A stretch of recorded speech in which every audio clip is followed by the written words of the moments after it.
Fiscal Fitness is made possible by our partner, Coast 360 Federal Credit Union. Together, we thrive.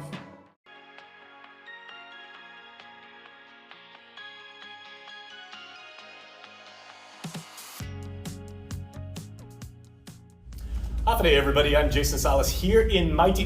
I am back, and back is a very good friend of mine, Derek Bollinger, Consumer Loan Manager here at Coast 360. We are in Mighty, and Derek, thanks for joining me today on Fiscal Fitness, man.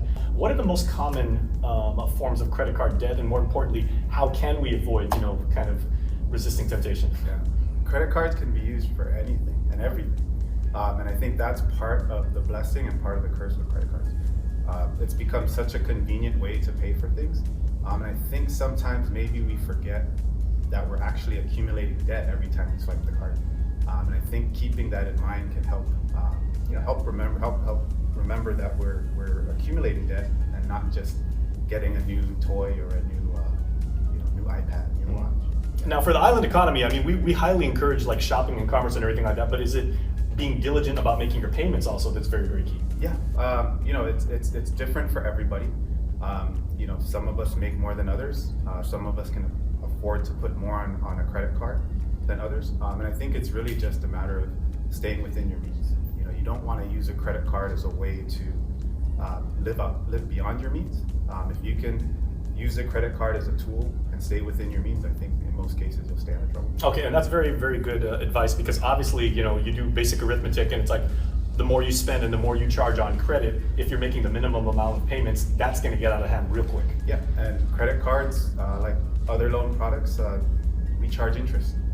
So if you're carrying these large balances on a credit card on a purchase you made several years ago, you're paying interest on that item still. Okay, so what mindset should we as consumers have for having the self-discipline and the presence of mind to say, I'm going to make not just my payments on time, but I'm going to make them at the right level? Yeah, and I think that's a big point, is self-discipline. If you're making a large purchase especially, I think you want to go into that with a plan. Know how much you're able to pay and how much you want to make on the payments.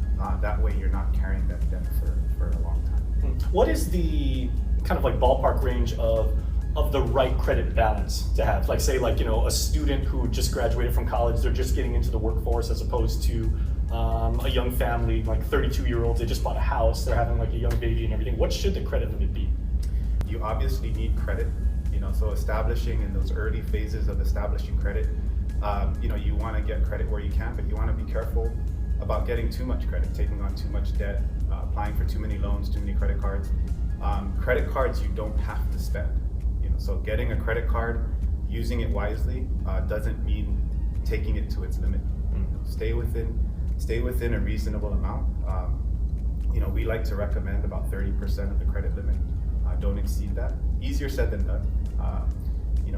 But if you do have a credit card, we would recommend using that as a rule of thumb. Also having a strategy that you want to follow. So how should people have that general plan, not just for themselves, but for their entire family, about how to pay down credit? Well, I think first and foremost, you don't want to just look at your minimum payment. And I think that could be a pitfall for a lot of people, where they're looking at, well, I can afford the minimum payment still. On your credit card statement, it'll tell you just how long it'll take you if you only pay minimum. And I think a lot of people will be surprised at how long it'll actually take. We're talking years, 10, 15, 20 years. So I think you want to avoid just paying the minimum. So when you do make purchases, I think you want to be able to identify the amount that you can pay and not just rely on that minimum credit card payment.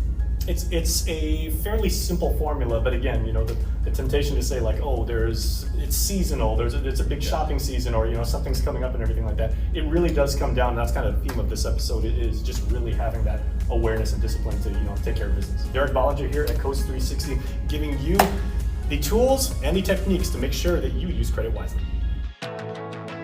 Fiscal Fitness is made possible by our partner, Coast 360 Federal Credit Union. Together, we thrive.